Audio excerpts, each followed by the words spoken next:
Hey guys, welcome back to my channel. My name is Irene and I'm a registered dietitian, and today we're talking about whether or not you should become a dietitian.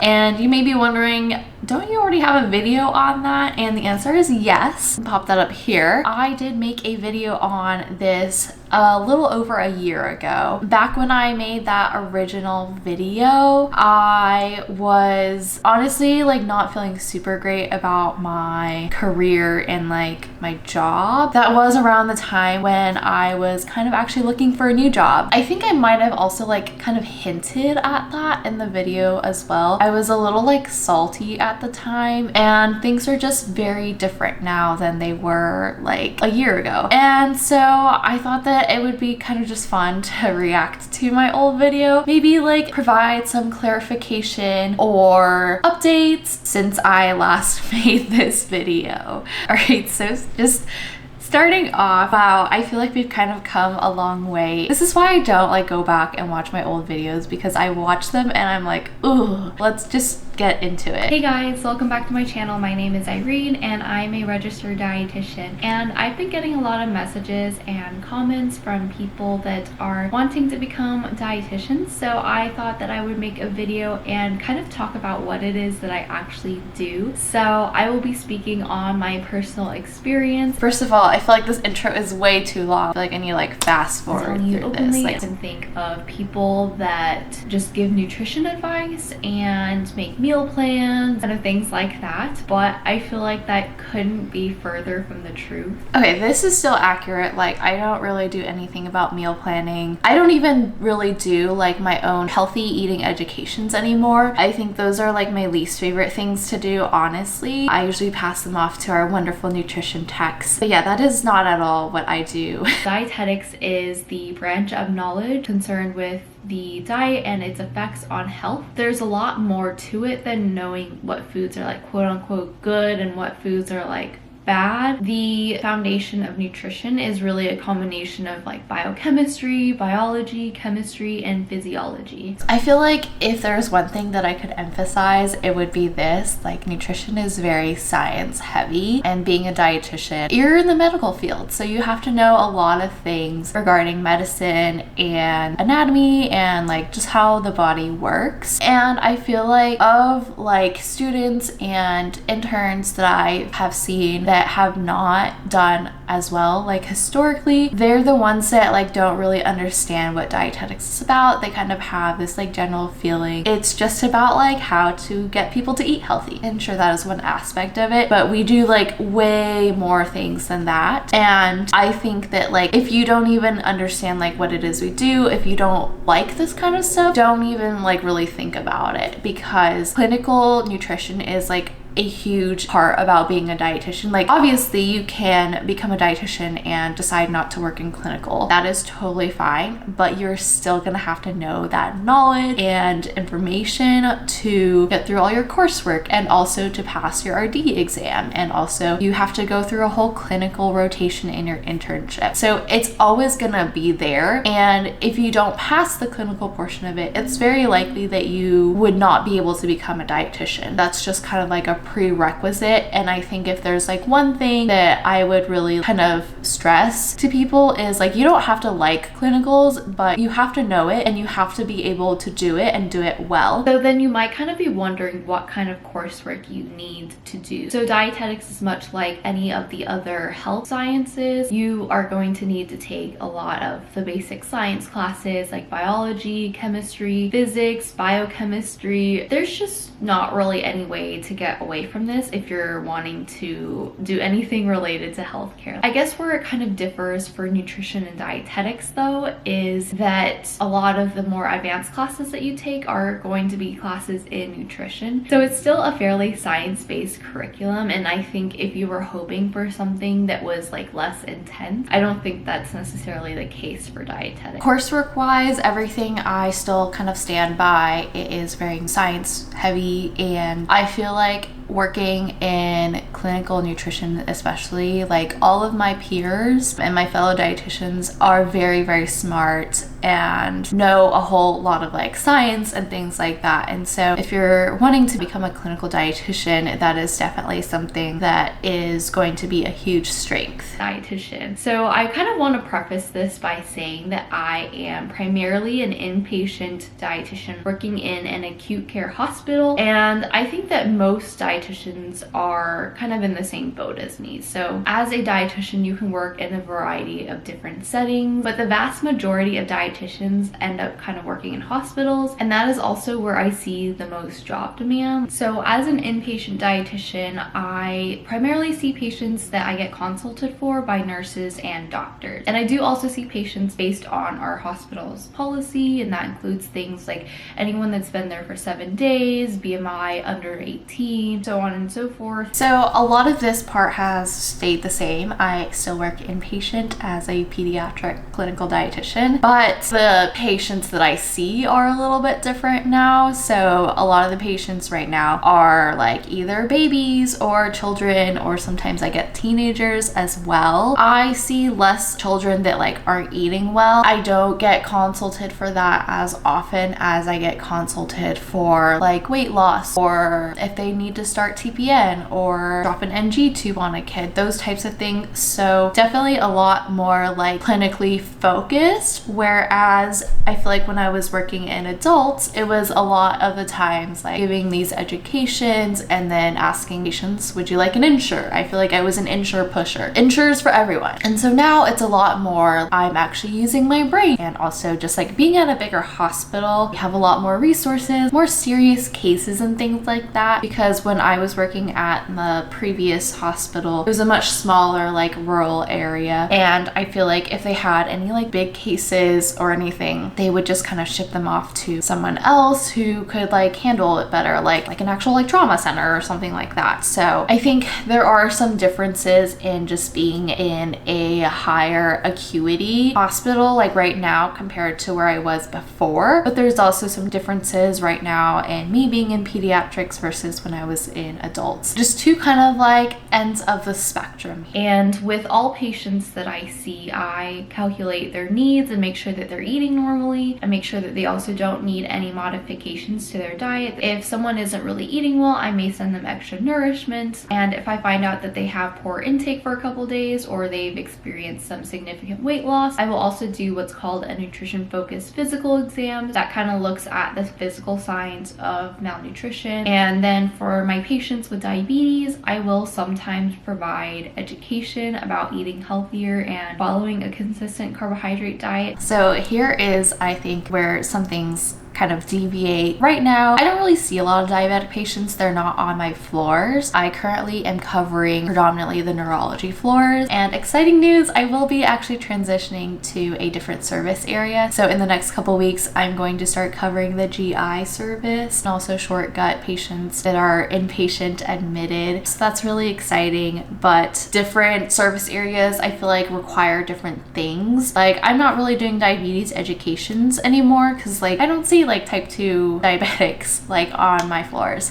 It's kind of like sometimes I may do like keto educations or like formula mixing educations and things like that. My focus is a little bit different. When I am assessing patients, that is also a little bit different now. I have a couple examples of case studies on my channel. You can find them all in the dietetics playlist, and basically what I'm looking for is like, are they growing okay? Like what is their current intake, especially if they're G-tube fed or like if they have TPN at home? What are their like calorie needs, things like that. Those are kind of the main things. It's like more about growth versus like, okay, like making sure we're staying at a healthy weight, that type of thing. The other thing that I feel like I've noticed a lot more is like working with parents, especially like parents who I guess are kind of the millennial age. They're a lot more health conscious than the older generations are. So if I were to give like a percentage breakdown of what like like a usual day might look like in terms of what I do in my job, I would say that like 40%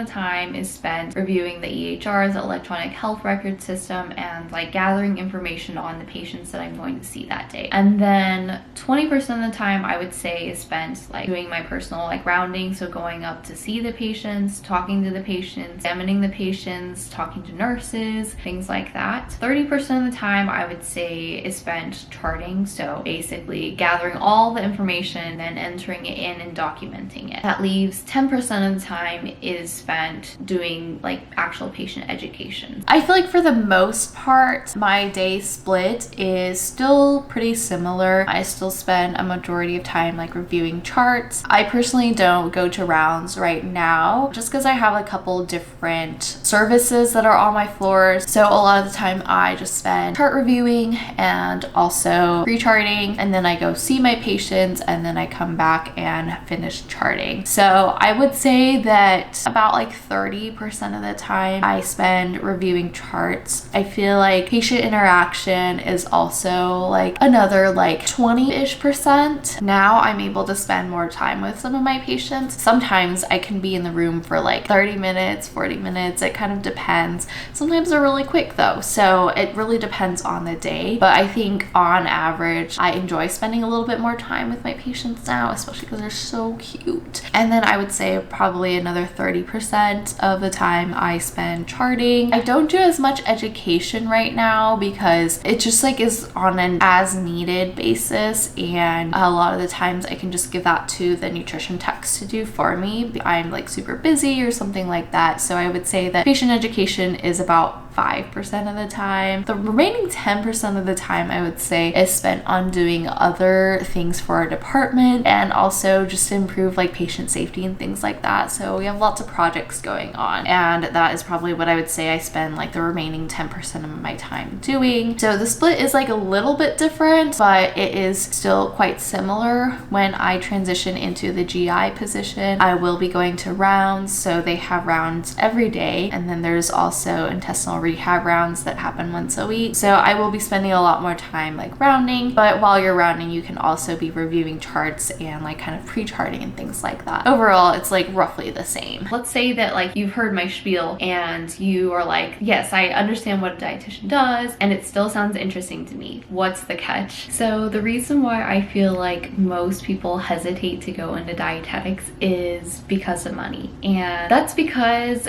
if you look up the average pay for dietitians, it's actually not that much. It's like 60K. Dietetics, I'll be honest, is not a lucrative field. Like you have to really love it to get into it. For some areas of dietetics, like sports dietetics, for example, you have to work a couple of years at very low pay, like $12 to $15 an hour in order to be able to like get into the field. This is still completely true. Dietetics is definitely not a lucrative field. Pay across the board is pretty low compared to the amount of education that we need. We definitely get paid a lot less than PT, OT, speech therapy, and it's sad. I think that the idea with implementing the master's requirement was that there would be less supply of dietitians. Then, you know, demand is higher. So in order to hire dietitians, you're gonna have to offer more pay. And so like in theory, I think that that would work. I just don't know like in practice, like I don't know. I'm not gonna lie, I have like considered switching careers in the past just purely because of money. Being a dietitian cannot sustain the lifestyle that I want to live, and that is just a matter of fact. I'm a bougie child and my parents know that. And of course there are like some people that like maybe own a private practice or, you know, work in certain other specialties, very niche or whatever areas of dietetics that can make up to 6 figures, but it's very, very rare. And even if you're in private practice, you own your own practice, like that really is dependent on the clients that you have. Like, are you able to get that many clients? Insurance billing. So if you're wanting to get into dietetics to make money, unfortunately, I feel like you should go elsewhere. And that's not to say that you can't be happy living on like this wage, which generally for a starting dietitian, unfortunately, is around 55 to 60K. Some places might be a little bit higher or lower, just depending on kind of like cost of living and things like that. People can be perfectly happy making that much money. But just for me personally, I feel like that is like kind of a huge con, and also why I feel like I see a lot lot of peers make career changes and things like that and pivot into like PA school. So that is just something to like really consider and like evaluate. That's also why we see a lot of dietitians with very high earning partners. Moving on to the next, I guess, con, you could say. I feel like it's kind of not as respected as some of the other healthcare professions.